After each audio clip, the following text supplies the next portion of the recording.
Welcome back to Chow Time Pod. It's your host, Red. I got videos today from Financial Coffee Channel. Please like, comment, subscribe down below. I really appreciate that. Let's get that chow. It's chow. A lot of actors and singers are severely broke. Just like all these CEOs and entrepreneurs and models. Almost to the point of being homeless. Take for instance Sylvester Stallone. Did you guys know that before his blockbuster Rocky Balboa blew up, he was struggling so bad that he had to sell his dog for $40? He simply could not afford to feed his dog. That must have been a horrible feeling for him to do so. Horrible, because I have 2 dogs and I cannot see my life without them. But the good news is, after Stallone got his first check from Rocky Balboa, he spent $15,000 to find his dog and buy him back. That's a happy ending right there. But guys, a lot of artists have to get odd jobs just to survive because they are not making any money from their craft. Tell you guys, I had 3 jobs before I did YouTube. And then when I did YouTube, I still had the 3 jobs. For the first year of YouTube, I didn't get paid. Again, I got monetized early, but I was stupid and didn't monetize myself because I was stupid. Again, I didn't understand the algorithm that well. So for the first year, I just didn't really get paid. I got like $1,000 or something, and I still had the 3 jobs. And then I got paid decently the second year, or I'm making decently now. So I quit my other 2 jobs. I only have 1 regular job, and then I have a little small side little businesses now, and just little other things that aren't jobs. Or I guess they would call it hustles, but always gotta hustle, guys. Even if you have a hustle that you want to make a real thing, you got to do other hustles or real jobs or normal jobs to get that hustle. They live gig to gig, not paycheck to paycheck, but gig to gig. The reason is there is no guaranteed paycheck when you are an artist. Artists are broke, and I venture to say that it's only a matter of time before this era of music with streaming and social media, it all explodes. Because being an artist is no longer profitable. Getting rid of radio, moving everything to digital platforms has caused such a significant monetary loss on the music industry. And not just for artists, producers, songwriters, literally creatives of all kinds. And at first, I think we saw a lot of big record labels at the top get really excited about this because they thought it was going to be a money grab. But I think it's starting to hit for some people that if the artists and creatives aren't making money, how are we supposed to make money? Who's going to pay them?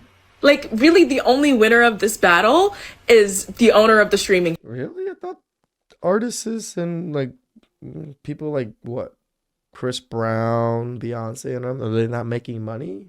Or are we talking about like new up and coming artists? Companies and the owner of social media companies, which is why I think we're going to start seeing a shift with artists and songwriters and other creatives just coming from wealthy families because those are the only people who can afford to be in the music industry. I have noticed that usually it is people with prevalent backgrounds. 6 figures last year as a content creator, and this year it's been crickets. And it's a really humbling experience, and I really strive to be really transparent. Getting brand deals is hard right now. Getting a job is hard right now. Getting people to buy Damn, jumped from 6 figures to struggling in the same industry or the same thing. Interesting. Merch that I've created for the PCOS Body Club. So this is, definitely like an eye-opening, just very bleak time in history. I feel like it's not just me. I've seen so many of my creative friends go through the same thing right now. So many people are just struggling, and it can be really hard to see other creators and other stuff go on brand trips and get paid huge amount of money. And, it's really hard to not compare yourself.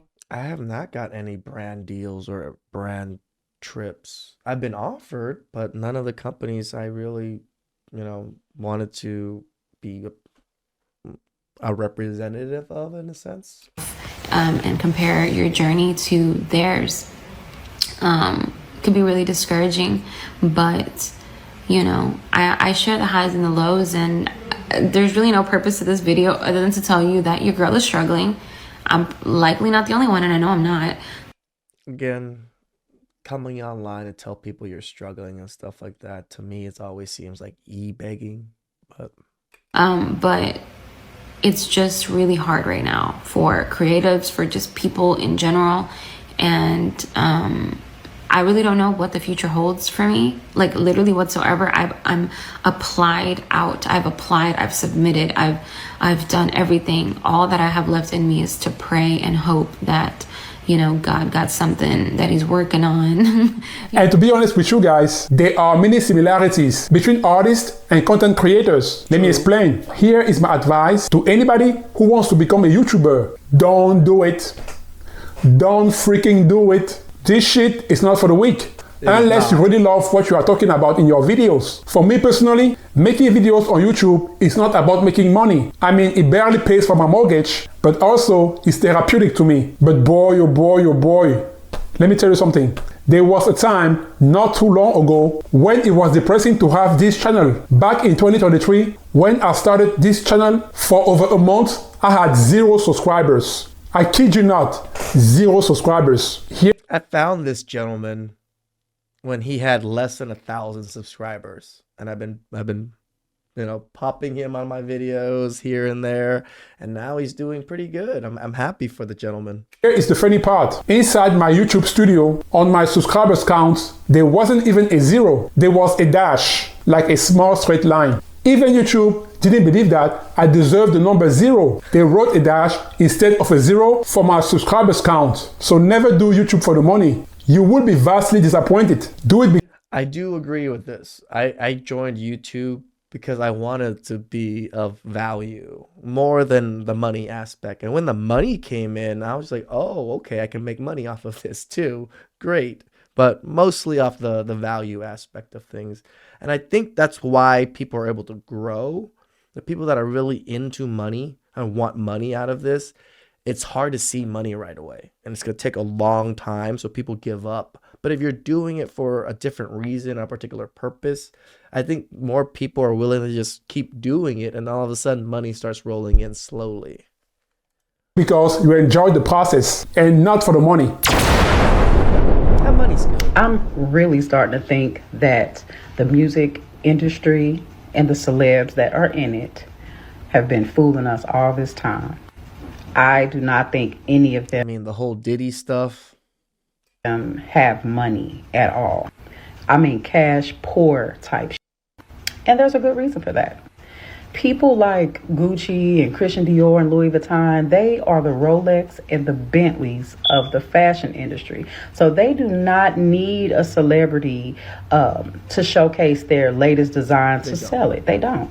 So when you see these there's plenty of poor people doing it for them. Rappers and singers and stuff in the music industry showing their clothes and their houses and all that stuff, I really think they're getting all that stuff on credit. In the music industry, it's like, you work for me, we give you all these gifts.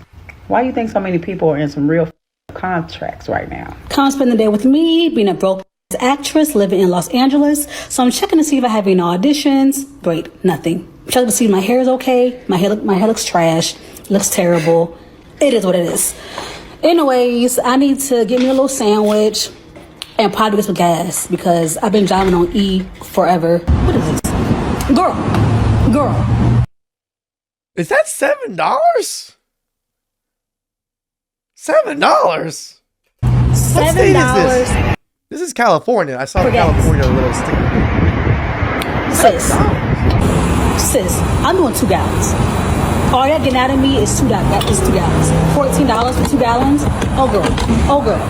Let me just get this prepaid sandwich I spent $13 for at Mendocino's. Oh, right. She's living in like Beverly Hills, the heart of LA, the heart of everything. Then yeah, okay, and that's where I can see it being like $6-7. Oh man. Annoying, but you know, I'm leaving paying for your food, so it's still waiting for me. Love that. Listen, girl, like this Mercedes, like, you know, she might be a little money guzzler. I might need to get me a little Honda because y'all tried it. $7. I'm gonna just go in the house because being outside is not the tea. Like, what is wrong with y'all? $7 for some gas? Like,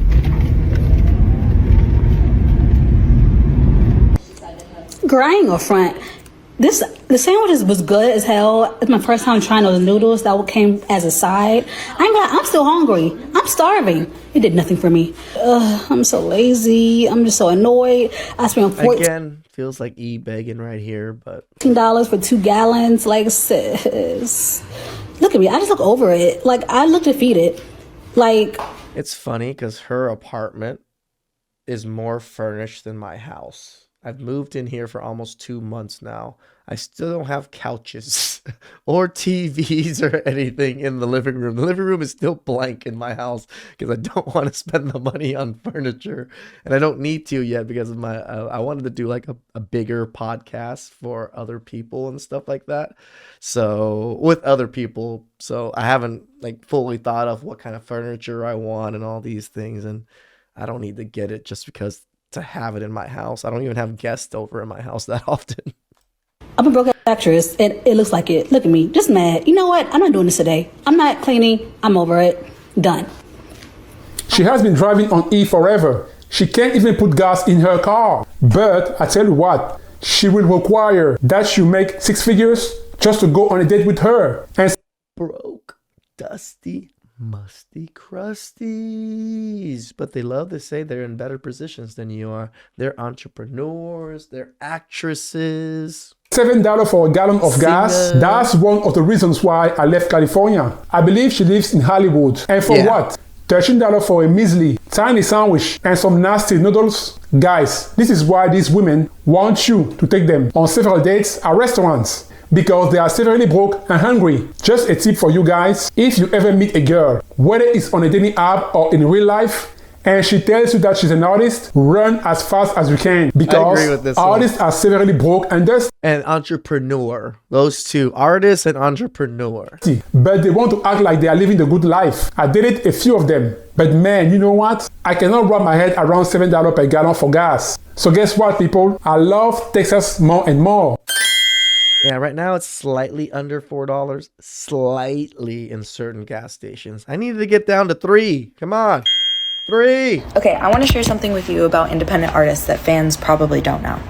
And yes, I have an electric car, but I still have my gas car that I still drive majority of the time. So I still need gas. Although we love giving you music, giving you content, giving you things to listen to the art, all of it, we are in debt.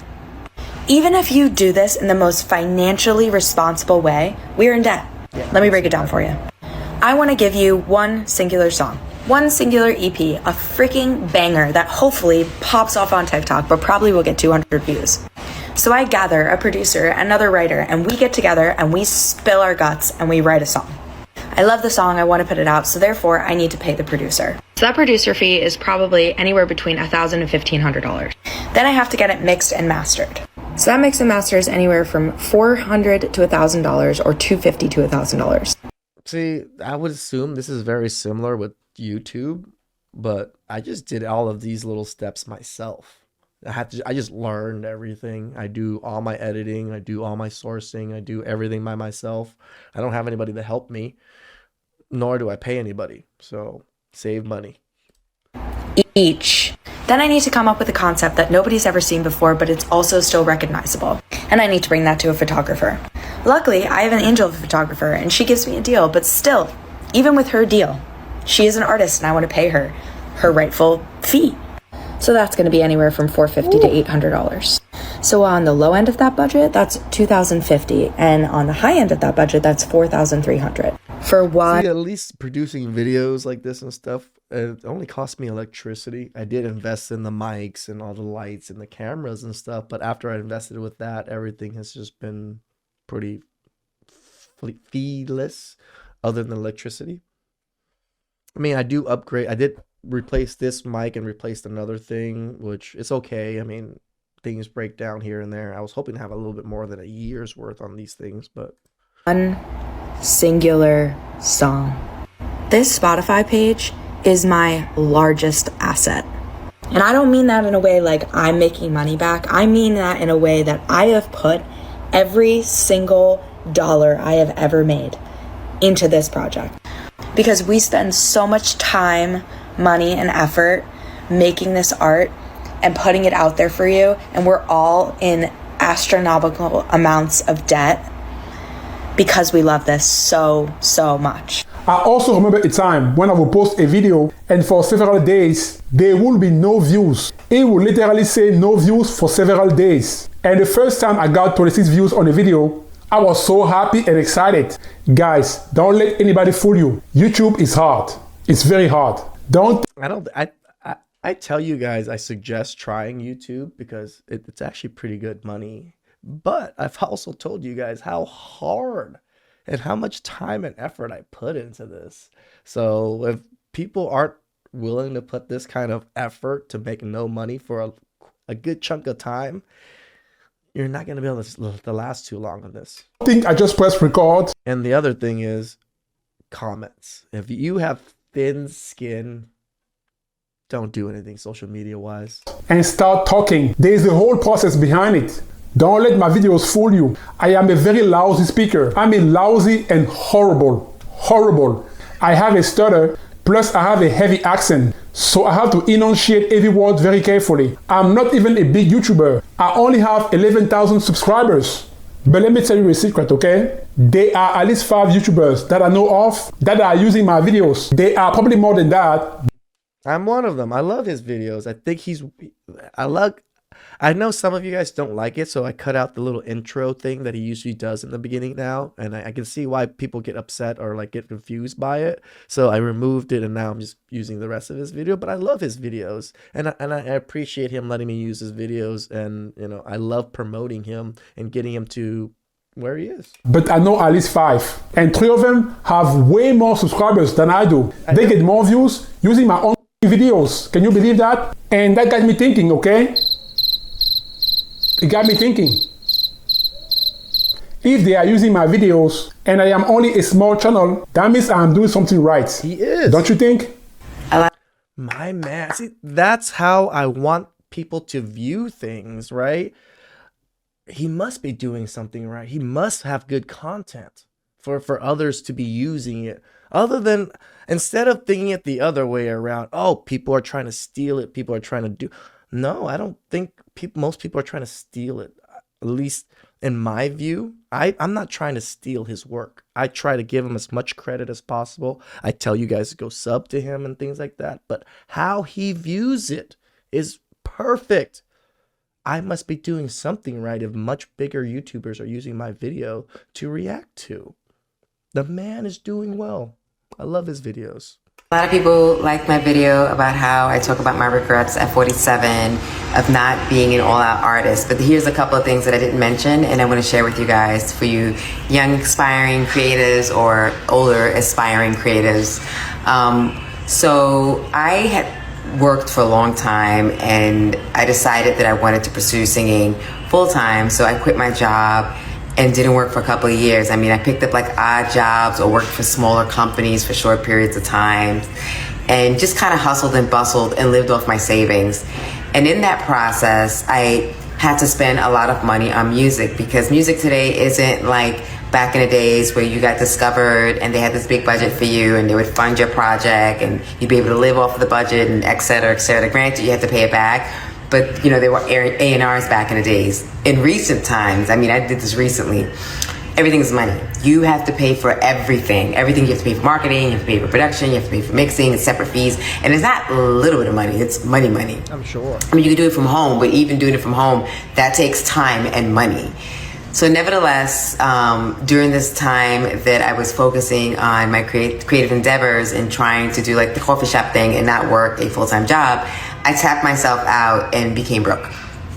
So one thing that I want to say to everyone out there is that being broke does not allow you to be creative. 100% true. This is why I couldn't do YouTube and not have 3 other jobs. I had to have 3 other jobs because YouTube didn't pay me anything. And was it going to pay me something? I didn't know. I could have been still at 100 subscribers with no views still after 2 years because it happens, and we always have to protect yourself against financial woes, even though you're kind of going for your dream or you're working towards your dream. Don't go broke doing it. So I would recommend, and this is a lesson that I also learned in this process, of keeping your day job or finding a day job that's comparable, something that you can, make good money to support your creative endeavors and still feel satisfied or a sense of satisfaction in that career or that job. And make sure that your creative endeavors, meaning whatever you're pursuing, is able to sustain itself financially, then sustain you before jumping ship and deciding, oh, I want to be a full-time artist and not work a regular job.